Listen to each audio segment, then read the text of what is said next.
Assalamualaikum warahmatullahi wabarakatuh. Salam sejahtera. Alhamdulillah para pelajar di sekalian, kita masih bersama dalam video tutorial siri tutorial penggunaan kalkulator 570EX yang mana video ini dibawakan khas oleh Casio.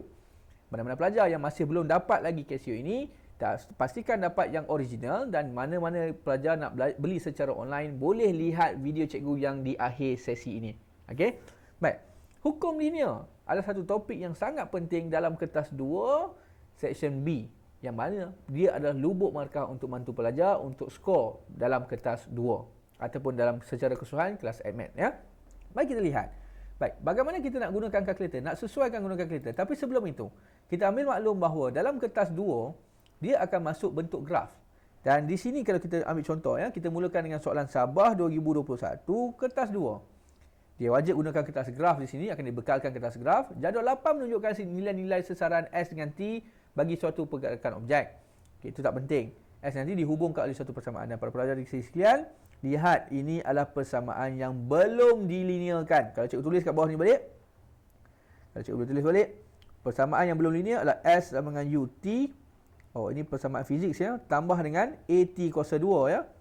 Half AT kuasa 2 ya. Half AT kuasa 2. Adakah telah dilinearkan? Belum dilinearkan lagi. Tapi tak apa pun. Untuk jawab soalan 5 markah ini, anda tidak perlu pun kemahiran untuk reduce lagi. Ini hanya kemahiran untuk melakarkan ataupun melukis graf ya. Bukan melakarkan, melukis ataupun memplot graf ya. Baik. Bila dia bagi jadual kat sini, okey, jadual ini sebenarnya adalah jadual yang ada salah satu data. Dia kata, sepasang data daripada set itu tersalah rekod akibat kesilapan tertentu. Jadi maksudnya, kita nampak dengan jelas dalam data ini 110 dengan pasangan X ni tersalah rekod lah. Jadi kita akan abaikan dahulu dalam penggunaan graf kita nanti. Okey. Baik. Kemudian dia minta untuk kita plotkan. Ini adalah graf paksi Y, inilah paksi X. Dan perhatikan cara untuk cikgu rekod di sini.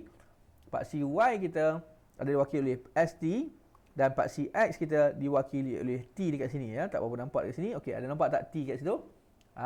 T di paksi kita ya. Okey. Jadi, pastikan pelajar-pelajar gunakan kita punya skala yang diberi. 2 cm kepada 20 unit untuk paksi T. Paksi T tu paksi apa? Paksi X tadi kan? Nampak tak cikgu buat 20 unit? Ya? 20, 40, 60, 80, 100, 120, 140. Maka dia akan naik 10, 20, 20, 20 ya? Setiap 2 cm. Manakala untuk kita punya paksi Y iaitu S over T pula adalah 2 cm kepada 0.1 unit. Perhatikan, cikgu graf kita 0.1 daripada bawah, naik 0.2, 0.3, 0.4, 0.5, 0.6 sampailah setinggi ataupun semaksimum yang mungkin. Pastikan data kita dapat digunakan ya. Data kita cukup atau memuat dalam graf kita. Itu yang penting. Baik. Bagaimana cara nak plotkan graf ini? Para pelajar di sini sekalian, pastikan anda buat tabel ini terlebih dahulu. Soalan walaupun tak minta kita buat tabel ini, tetapi tabel ini akan diberi markah. Okey, dan markah kita hanya difokuskan untuk kita punya kertas ini saja. S over T saja akan dapat markah. T ada markah tak? T tidak ada markah diberi sebab T tidak ada apa-apa perubahan data. Jadi T ni seakan-akan kita salin balik saja. Perlu tak? Perlu sebab kita nak plot graf kita. Boleh? Okey. Jadi untuk T tu kalau you tengok, cikgu hanya salin balik semula je. 20, 50, 80, 110, 140, 150. Nampak? Cikgu salin balik semula. Tapi untuk X ni, cikgu biarkan kosong lah sebab itu tidak ada data lagi. Ya. Maka, bagaimana kita dapatkan kita punya paksi Y pula? Dimaklumkan bahawa paksi Y itu diwakili oleh S over T. Okey. Jadi, maksudnya kita punya sasaran kita adalah kita nak keluarkan S over T kita. Mari kita gunakan kalkulator. Setiap data itu direkodkan dengan S over T. Maksudnya S ni bahagi dengan T. Ambil saja kalkulator. Ambillah S kita yang pertama iaitu 6. Kita bahagikan dengan 20. Kalkulator akan bagi dalam bentuk pecahan. Tapi untuk tukar dalam bentuk perpuluhan, you tekan SD di sini, dapat 0.3. Maka rekodkan 0.3. Tapi kita nak standardizekan kepada 2 tempat puluhan, kita letakkan 0.30. Begitu juga untuk data yang kedua. Kita ambil 22.5 bahagikan dengan 50. Nampak? Rekod data cikgu dapat 9.20 ataupun 0.45 data yang kedua. Okay, ya. Data yang ketiga, ya, kita ambil 48. Kita bahagikan dengan kita punya 80. Dan tukarkan SD dapat 0.6. 110 pasangan X tidak ada data, tersilap rekod. 126 kita bahagikan dengan kita punya 140, kita akan dapat kita punya 0.9 dan akhir sekali data yang terakhir 142.5 tinggi tu. Bahagi dengan 150, maka kita ambil data kita 0.95. Nampak? Jadi cikgu berjaya rekodkan dengan kita ambil data yang baru untuk paksi Y iaitu S/T. Baik, tugasan kita seterusnya adalah bagaimana nak melakar atau nak plotkan graf kita. Di sini cikgu dah tunjukkan kita punya data yang telah diplotkan. Yang mana cikgu ambil 0.3 untuk 20 pasangan 0.3. Tengok di mana? 20 pasangan kita adalah 0.3 yang pertama. Untuk seterusnya adalah 0.45 50. 0.45 di tengah-tengah 0.45 lebih kurang kat situ. 0.45 50 dekat sini. Kemudian kita punya 0.6 kita ambil 0.6. 0.6 dengan 80 80 0.6. 80 0.6 di sini. Kemudian next kita pergi kepada 110 tak ada data, skip pergi pada 140 0.9 dan cikgu akan plotkan seterusnya. Okey. Now, the best part is bila you dah plotkan graf, you pasti nak dapat best fit line. Okey, cikgu tunjukkan penggunaan kalkulator kita. Penggunaan kalkulator kita boleh mencari kita punya nilai kita punya pintasan dan juga kita punya pintasan Y dan juga kita punya kecurunan. Okey. Cikgu terus pergi kepada kita punya kalkulator dulu. Baik. You pilih menu, you turun ke bawah, you pilih statistik.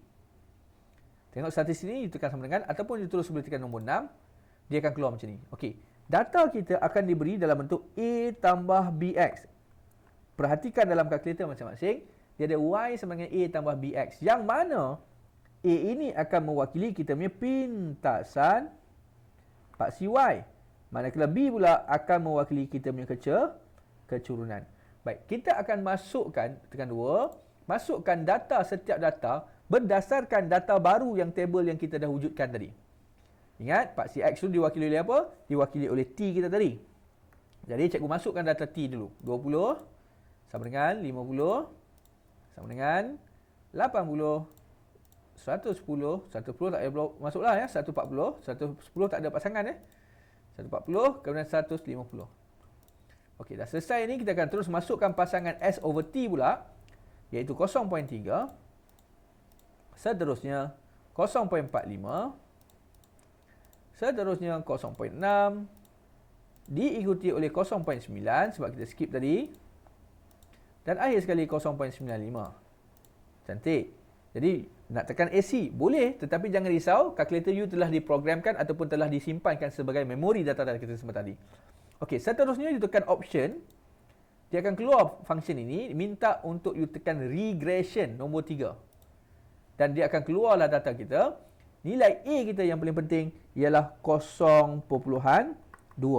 Manakala B kita, dia bagi dalam bentuk standard form kat situ. 5 darab 10 kuasa negatif 3, iaitu 1, 2, 3. 0.0, sorry ya. Cikgu balik. So, 5, 1, 2, 3. 0.005. Maka inilah kecurunan kita, iaitu 0.05. Boleh ya? Jadi, pintasan Y kita adalah 0.2. Baik, jadi apa yang kita boleh buat? You boleh ambil pembaris, you letakkan 0.2 dan you carikan titik keseimbangan kita. Nampak? Kita boleh cari titik keseimbangan kita dekat situ. Okey, itu antara tips yang cikgu boleh kongsikan. Dan ingat, ini hanya panduan semata-mata. Ya, cikgu ulang balik semula. Ia adalah sebagai suatu panduan kepada para pelajar untuk membantu melengkapkan graf kita sahaja. Maka jangan guna data ini sebagai data jawapan kita yang akhir. Dia sebagai guide nak tengok apakah penanda aras bagi kita pintasan Y dan juga kecurunan sahaja. Tapi jangan gunakan data tersebut untuk letakkan dalam mana-mana jawapan you di dalam kertas jawapan. Okey? Sebab kita tidak boleh menggunakan kalkulator ataupun apa-apa. Ni maksud cikgu, dia hanya boleh menggunakan data-data berdasarkan graf kita. Faham ya? Tapi ini hanya sebagai rujukan sahaja. Okey. Baik, seterusnya bila kita dah belajar plot, pastikan pemarkahan kita, kalau you label betul ada markah, you ikut skala yang dia bagi ada markah, you plot yang betul ada markah, you ambil seimbang ada markah. Okey, jadi ada 4 markah akan diberi kat situ. Kemudian kalau kita perhatikan, soalan seterusnya 1 markah dia bagi. Ini soalan ni jarang-jarang ditanya dalam bentuk gini. Okey. Dia kata apa? Mari cikgu tutup sekejap kalkulator. Dia kata, tandakan pangkah bulat ni pada graf anda untuk mewakili titik sebenar bagi data yang tersalah rekod. 110 dengan X. Maka, kita akan pergi dekat graf kita, 110. Pergi, nampak? 110 di sini. Cikgu ambil pembaris, warnakan hijau. Sepatutnya buat dash line. Cikgu tak ada dash line kat sini, kena buat dash line. Ya, buat dash line. Kemudian, you tembak ke sebelah kiri. Tapi, tak perlu pun tembak sebelah kiri, tetapi soalan hanya nak minta you crosskan. Cukup. You akan dapat satu markah. Dia suruh tanda graf untuk mewakili saja, tetapi dia tak suruh maklumkan apakah nilai tersebut. Boleh ya? Okey.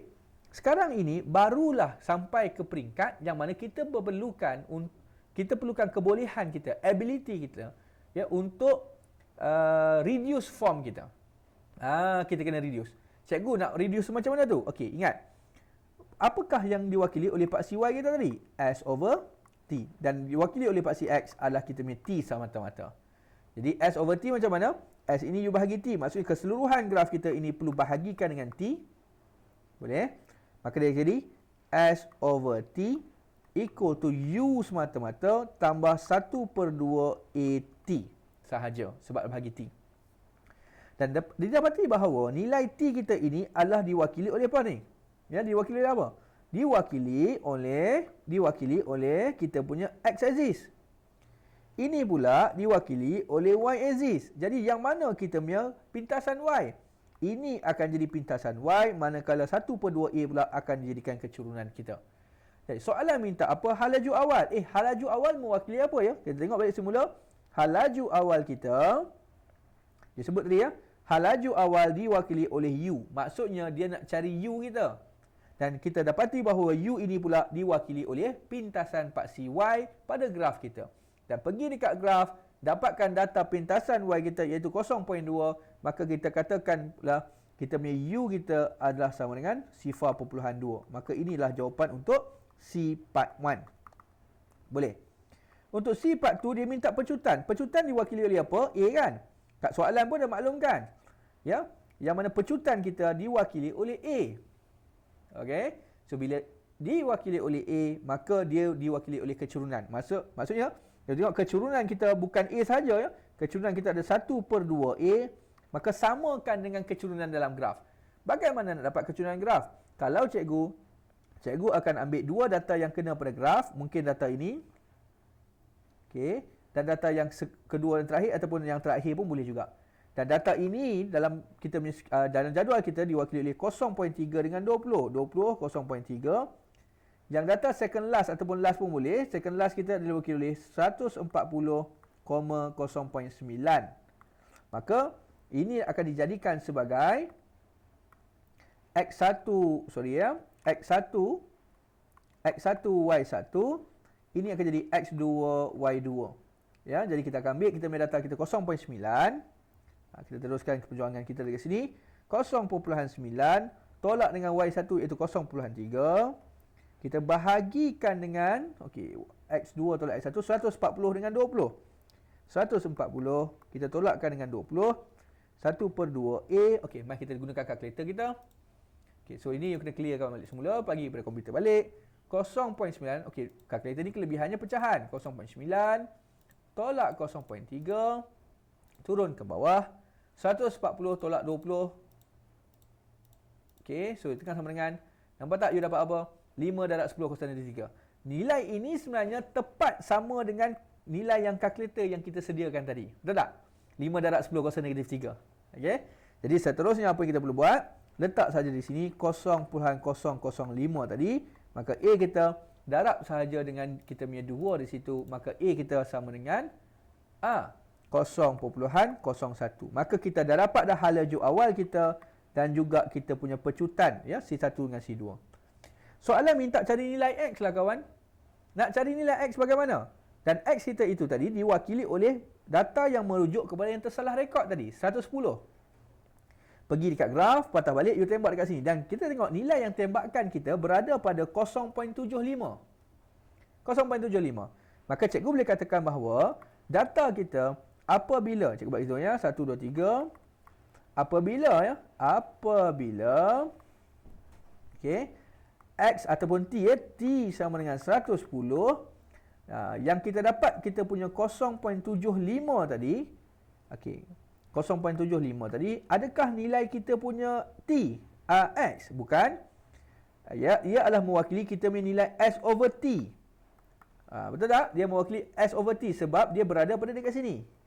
Dan perhatikan T kita itu adalah 110. Cikgu letak sini 110. Dan S kita itulah, nampak? S kita lah yang sebenarnya adalah mewakili X. Maka dekat X tu, diletakkan X siap-siap pun boleh. Maka X kita ambil kalkulator kita, 110. Kita darabkan dengan 0.75.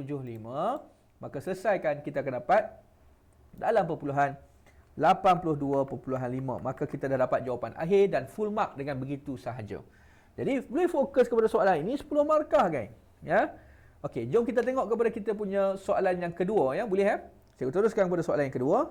Okey, soalan ini adalah diambil daripada soalan kertas Penang 2021 kertas 2. Sekali lagi, jadual 10 menunjukkan nilai-nilai bagi dua pemboleh ubah X dan Y dan diperoleh daripada persamaan yang bukan linear ni lagi.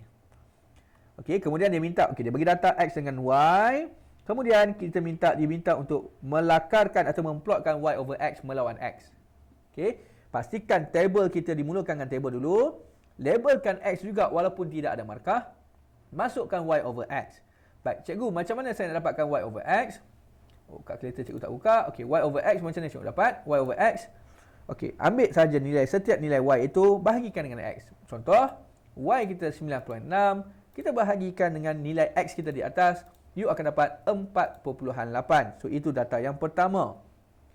Okey, data yang kedua begitu juga. Kita ambil data yang seterusnya, iaitu 16.2.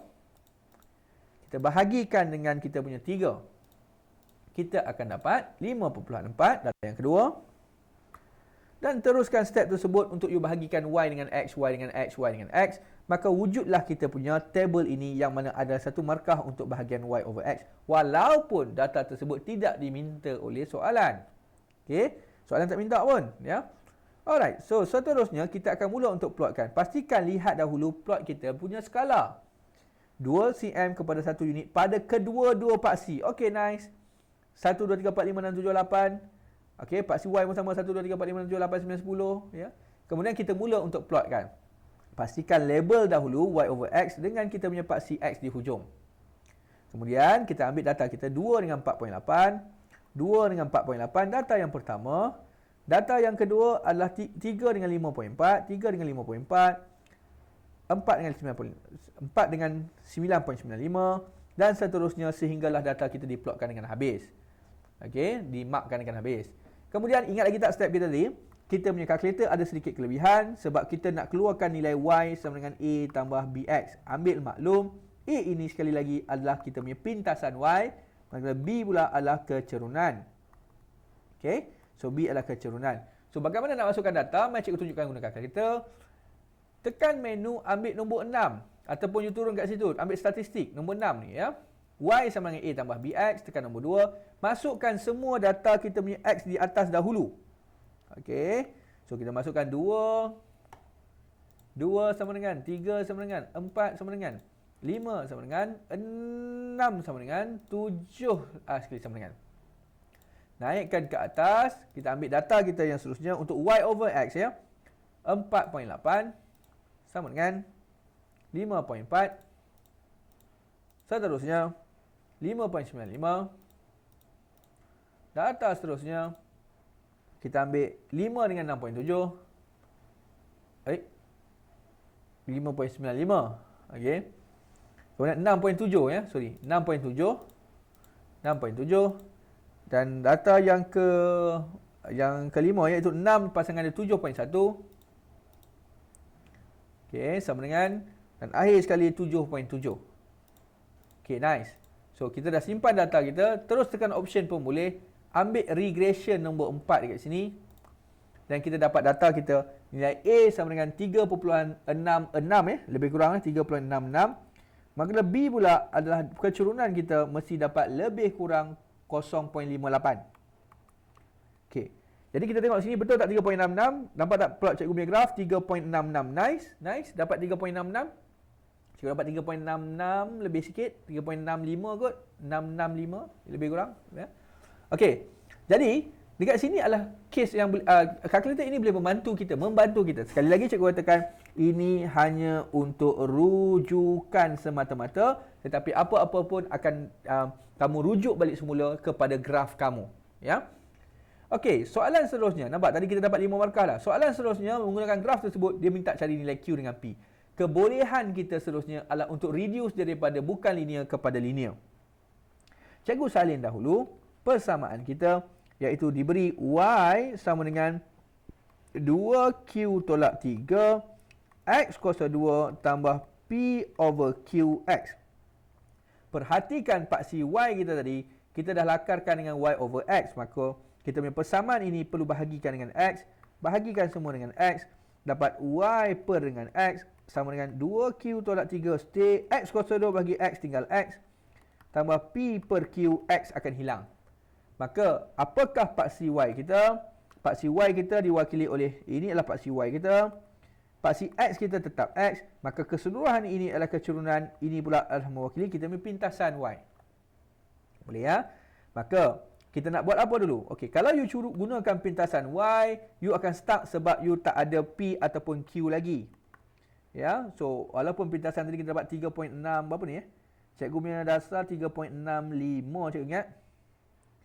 3.65. Tapi cikgu stuck, cikgu tak dapat selesaikan sebab P kita dengan Q kita tidak ada di situ. Okey. Jadi kita kena selesaikan kecurunan kita dulu, iaitu kecurunan berdasarkan graf ini 2Q tolak 3. Bagaimana dengan kecurunan dalam graf kita ini? Kita ambil dua titik yang kena pada graf. Cikgu ambil hujung-hujung, nombor 1. Nombor 1 ni dengan nombor akhir sekali. Boleh ya? Nombor 1 data kita adalah 2 dengan 4.8. 2 dengan 4.8. Akhir sekali adalah kita punya 7 dengan 7.7. Okey, 7 dengan 7.7. Ya, 7 dengan 7.7. So, seperti biasa, kita akan ambil Y2 iaitu 7.7. Kita tolak dengan Y1 iaitu 4.8. Kita bahagikan dengan kita punya 7 tolak dengan 7 tolak dengan 2. So kita selesaikan kat sini 2Q tolak 3. Okey, mari kita gunakan kalkulator. Okey, cikgu clearkan dulu, ambil menu tekan nombor 1. Okey, ambil menu tekan nombor 1. Okey, 7.7 buat pecahan siap-siap. 7.7 tolak 4.8. Okey, so bawah dia kita akan letakkan 7 tolak 2 iaitu 5 lah. So dapat kita punya 0.58. Okey, pindahkan algebra seperti biasa. Okey, kalau yang ini kalau you nak buat kita punya algebra terus pun boleh. Contohnya macam ni, 2Q, tapi Q kita tu mungkin you boleh wakilkan dengan X. Tolak dengan 3, sama dengan pakai warna merah, besok ambil 0.58. So jangan tekan sama dengan ni, you tekan shift soft, tekan sama dengan, you akan dapat 1.79. Mari kita bandingkan, kalau kita kira manual, 0.58, kita tambahkan dengan 3 ya. 3.58. Kemudian you akan bahagikan dengan 2. Kita ambil bahagi 2. Okey, kita akan dapat jawapan kita iaitu 1.79 sama dengan menggunakan kalkulator tadi. Okey. Maka kita dah dapat dah Q kita. Kita akan masukkan Q kita ini ke dalam kita punya persamaan ini. So jadi P bahagi dengan 1.79 tadi ya.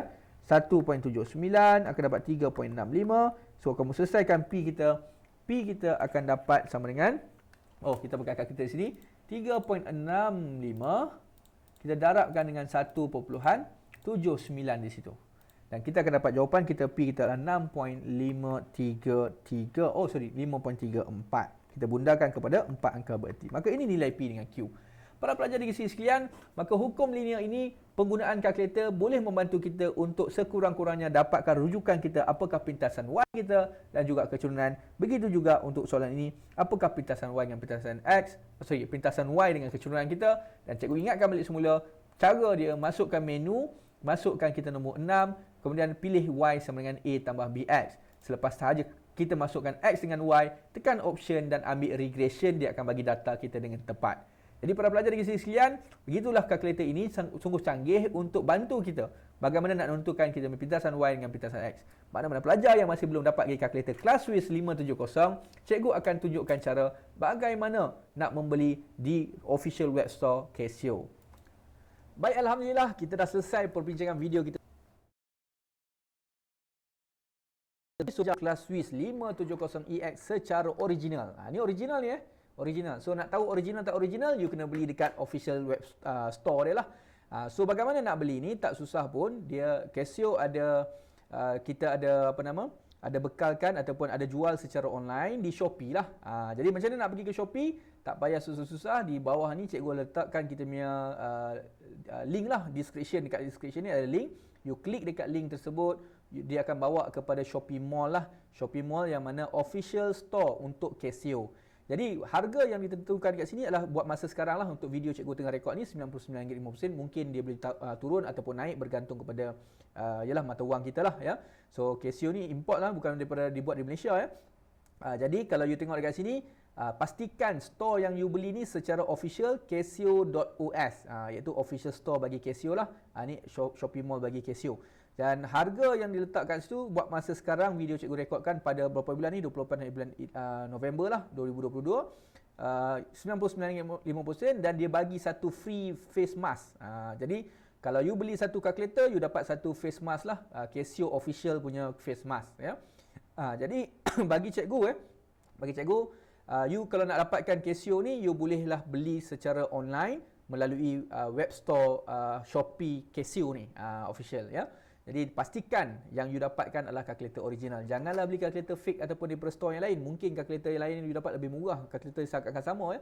Jenama yang sama, model yang sama, mungkin ada yang fake di keluaran pasaran luar, cikgu tak sure. Tapi yang mana garanti daripada official web store Casio ni sendiri, dia menjamin bersama dengan warranty lah. Jadi kalau you tengok dekat sini, dia ada dia ada function-function memang daripada Casio sendirilah. Jadi tak perlu risau lagi tentang tahan lama bateri dan sebagainya. Memang Casio jamin lah yang ini memang official web store. So you beli daripada kita punya link website yang mana tertera di cikgu punya di video description di bawah ni. You klik saja dekat sana, you terus beli secara online. Okey. So para pelajar di sekalian, terima kasih banyak-banyak. So kita jumpa kepada video-video penerangan, video-video lain bersama dengan Casio ClassWiz 570EX. Assalamualaikum warahmatullahi wabarakatuh.